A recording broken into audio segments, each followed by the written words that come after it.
Gilas Pilipinas, grabe ang improvement dahil kay Coach Tim Cone. Muling na ibabalik ng Gilas Pilipinas ang tiwala ng mga Filipino fans dahil sa kanilang pinakita sa kanilang huling dalawang laro kung saan parehong pinulbos ng Gilas ang koponan ng Hong Kong at Chinese Taipei sa pangunguna ng winningest coach sa PBA at master ng triangle offense na si Coach Tim Cone.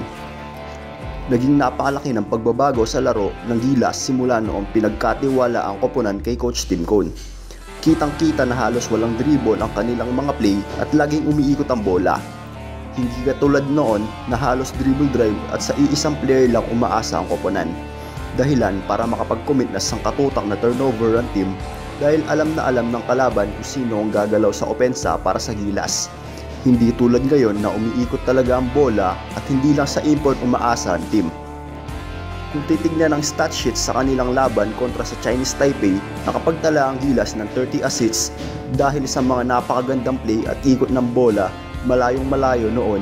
Hindi pa si Coach Tim Cone ang umahawak sa koponan at partida pa hindi pa ganoon katagal ang kanilang naging preparasyon.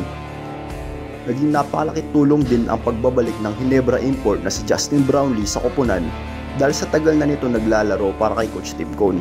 At alam na nito ang paano ang takbo ng opensa.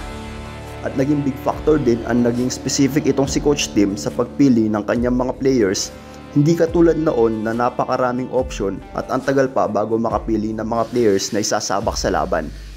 Kung kaya maraming mga players ang hindi na uma-attend sa mga practice dahil sa maliit lang ang chance ang makukuha sila sa dami ng mga players na imbitado at halos veterano pa. Maraming Filipino fans na ang natutuwa ngayon dahil finally nadinig na ng SBP ang kanilang matagal na sigaw na pagbabago at ngayon may bago ng coach ang Gilas na masasabi nating lahat na hindi lang puro puso ang pinapairal. Napabalita din, nag-uumpisa na mapansin ng mga ibang team ang Gilas dahil sa bigla nitong pagbulusok at gusto ng ilang European team na makapag-tune-up games. Ang mga koponan na ito ay ang Czech Republic, Slovenia at Lithuania. Tingin nyo ba, aangat na kaya muli ang national team sa world stage? Kaya ni Coach Tim Cone na pangunahan ng team para muling mapasama ang Pilipinas sa mga powerhouse team sa mundo? Comment nyo ang inyong mga opinion at babasahin natin yan.